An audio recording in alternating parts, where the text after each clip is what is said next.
Assalamualaikum warahmatullahi wabarakatuh. Waalaikumsalam warahmatullahi wabarakatuh. Apa kabar anak ibu yang solih dan solihah? Alhamdulillah, luar biasa, tetap semangat, Allahu Akbar. Bagaimana keadaan hari ini? Sehat. Anak-anak, sebelum Bu Guru mulai, Bu Guru cek dulu kehadiran kalian.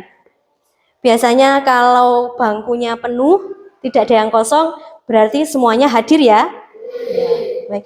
Anak-anak, coba anak-anak berdiri. Kalian cek dulu kerapian kalian dari baju, dicek apakah ada yang tidak rapi. Silahkan duduk lagi.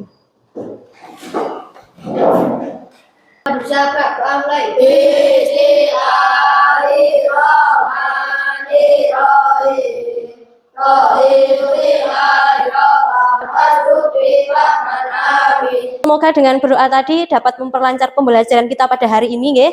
Kemudian semoga kita diberi ilmu yang bermanfaat. Bismillahirrahmanirrahim. Ara'aital ladzi yukadzibu biddin alladzina hum yura'un wa yamna'unal ma'un.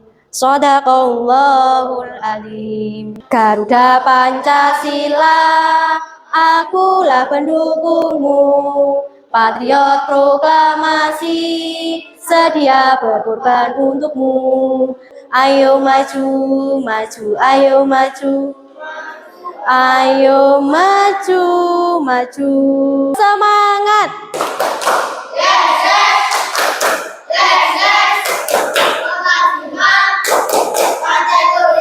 Ya, baik anak-anak, hari ini kita belajar PAI, Pendidikan Agama Islam. Akan tetapi pada pembelajaran hari ini kita akan belajar tentang P5 PPRA.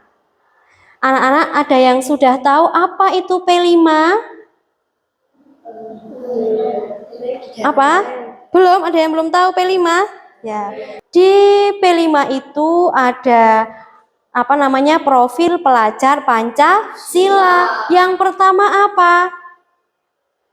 Iman dan takwa, beriman kepada Tuhan yang Maha Esa. Anak-anak perhatikan, apa itu P5 PPRA?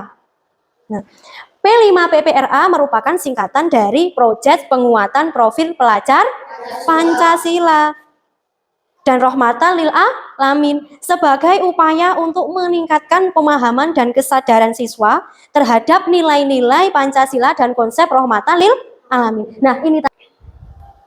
Nah, anak-anak, apa yang kalian ketahui tentang sampah?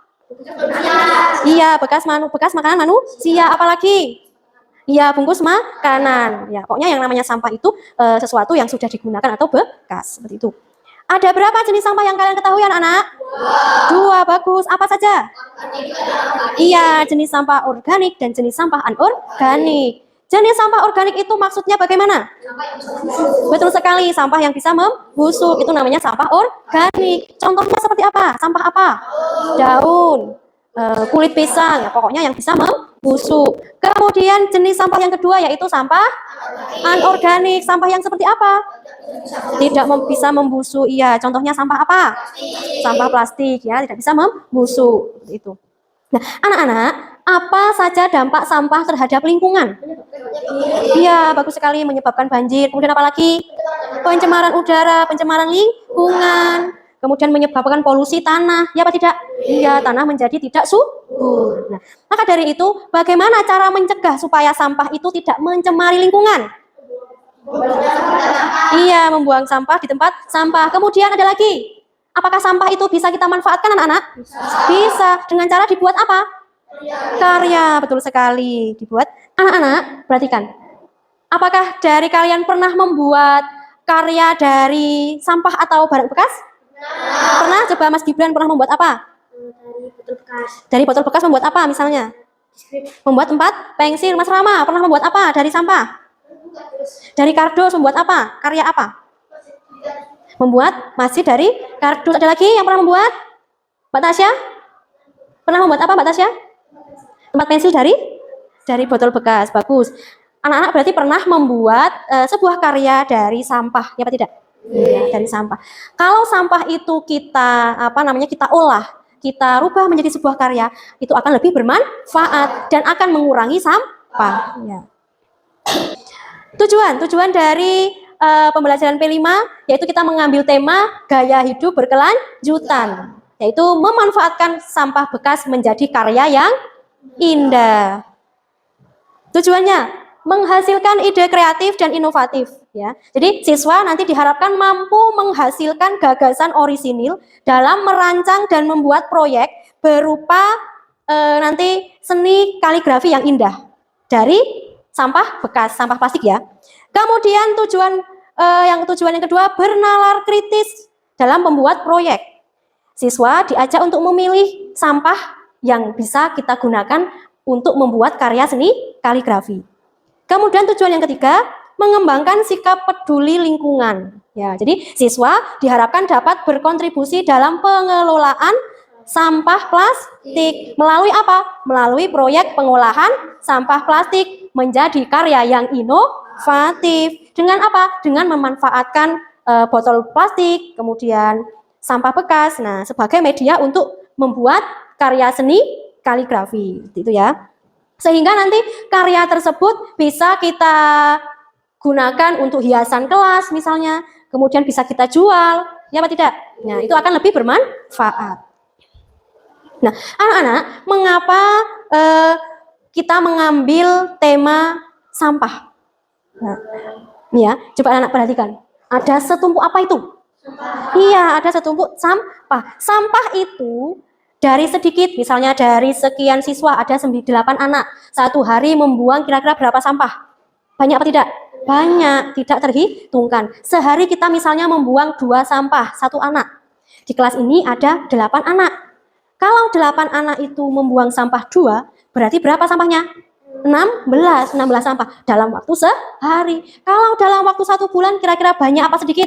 Banyak. Nah, semakin banyak sampah, nanti sampahnya berserakan, tidak akan bermanfaat kalau tidak kita daur ulang. Nah, maka dari itu Bu Guru mengambil tema sampah ini supaya sampah yang ada di lingkungan sekolah kita itu bisa kita manfaatkan menjadi sebuah karya, seperti itu ya.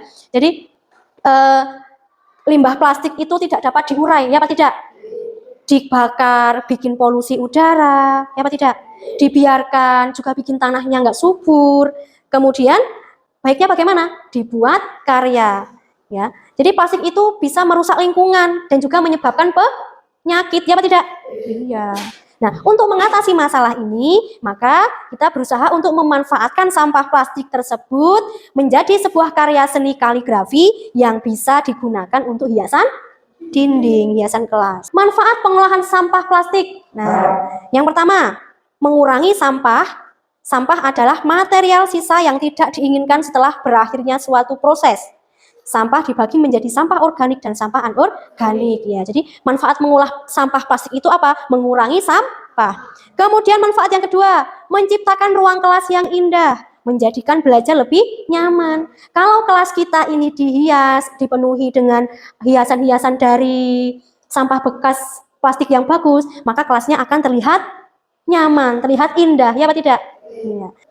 Kemudian manfaat yang ketiga, menghasilkan produk yang kreatif dan inovatif. Dengan memanfaatkan sampah plastik, maka kita bisa menghasilkan produk yang kreatif. Ya, jadi jangan biarkan sampah itu tidak ada manfaatnya. Sebenarnya sampah itu mempunyai nilai dan mempunyai manfaat, asalkan kita mau mengubahnya, mau mengolahnya, seperti itu ya.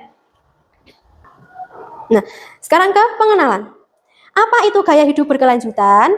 Nah, gaya hidup berkelanjutan yaitu gaya hidup yang berfokus pada pemenuhan kebutuhan hidup tanpa merusak lingkungan, serta memperhatikan berlanjutan bagi generasi yang akan datang. Ya. Kemudian pengenalan yang kedua, siswa memilih sampah di sekolah dan mengolahnya secara terpisah sesuai jenis sampahnya. Oh Bu, ini ada plastik, termasuk sampah apa plastik? Anorganik. Bu, ini ada daun bekas tadi mie, misalnya mie goreng, bungkus mie goreng, berarti itu sampah organik. Jadi anak sudah bisa memilih mana sampah organik dan mana sampah anorganik. Kemudian penerapan gaya hidup berkelanjutan. Penerapannya bagaimana? Yaitu siswa memilih sampah dan mengolahnya menjadi karya seni yang cantik. Kemudian penerapan yang kedua, membuat karya inovatif kemudian digunakan sebagai hiasan dinding kelas. Nah, anak-anak, manusia itu diciptakan di bumi sebagai khalifah. Khalifah itu apa? Pemimpin, iya. Manusia sebagai khalifah itu, jadi manusia adalah makhluk siapa? Allah, iya, kita itu termasuk makhluk Allah. Karena makhluk Allah, maka manusia adalah bagian dari alam. Iya, manusia itu bagian dari alam. Manusia juga merupakan makhluk yang mulia, ya apa tidak? Iya, manusia diciptakan dalam bentuk yang sebaik-baiknya. Manusia juga dianugerahi apa? Akal dan pikiran. Nah, dengan akal, anak-anak, manusia bisa berpikir, ya apa tidak? Kemudian manusia bisa memilih mengembangkan kehidupannya. Kemudian manusia juga mempunyai kelebihan dan keistimewaan, ya apa tidak? Iya, manusia itu menempatkan sebagai makhluk yang sempurna, makhluk yang terhormat, dan memperoleh martabat yang tinggi di antara makhluk yang lainnya. Ya, maka dari itu, marilah kita sebagai khalifah di bumi, kita sebagai manusia, maka kita harus menjadi manusia yang baik, seperti itu. Nah, kontekstualisasi. Nanti anak-anak berkelompok untuk menggali permasalahan yang muncul di lingkungan sekitar. Seperti pencemaran akibat sampah plastik. Nanti menggali masalahnya apa saja toh? Apa itu sampah itu? Nah, kemudian siswa mengumpulkan data tentang dampak limbah plastik dan manfaat pengolahnya menjadi karya inovatif. Kemudian yang ketiga itu aksi. Nanti merancang dan membuat karya seni kaligrafi dari sampah plastik. Kemudian karya tersebut bisa kita gunakan untuk hiasan dinding dan juga kita bisa menjual produknya ke kelas lain. Kira-kira ini sampah bekas apa ya anak-anak? Bekas minum. Anak-anak kalau membeli minuman biasanya pakai sedotan apa tidak? Iya, nah ini bekas. Nanti sampah ini kita akan mengolah menjadi karya yang inovatif, yaitu kita akan gunakan menjadi karya seni kaligrafi.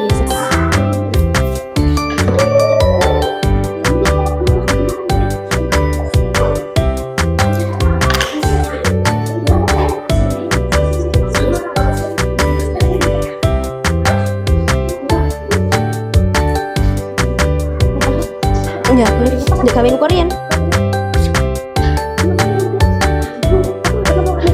Boleh bebas. Ini menempelnya boleh. Ya, iya, diri betul. Kayak gini ya, nanti ya susah sama-sama. Ini kan gini ya. Anak-anak guntingnya ampun menceng, nggih. Jangan menceng, kalau menceng nanti ketika ditempel jadinya menceng. Coba ada ini. Itu buat ukur.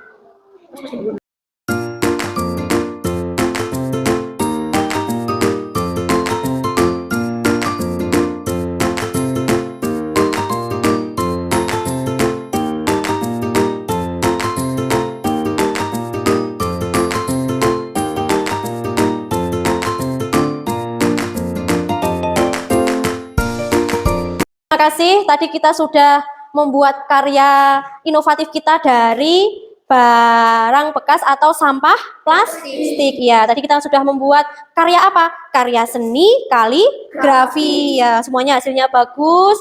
Terima kasih dan semoga itu bisa kita gunakan, kita pajang di kelas ya. Nah, di rumah anak-anak, baik anak-anak. Selanjutnya itu refleksi.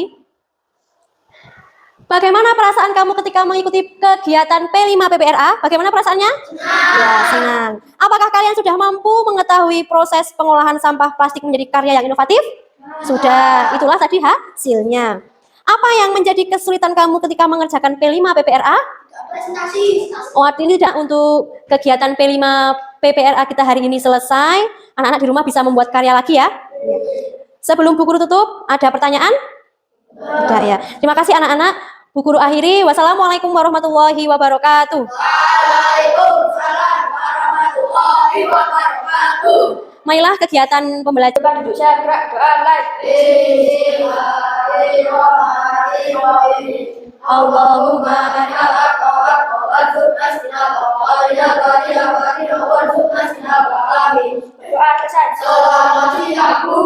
Terima kasih Mas Didika. Selamat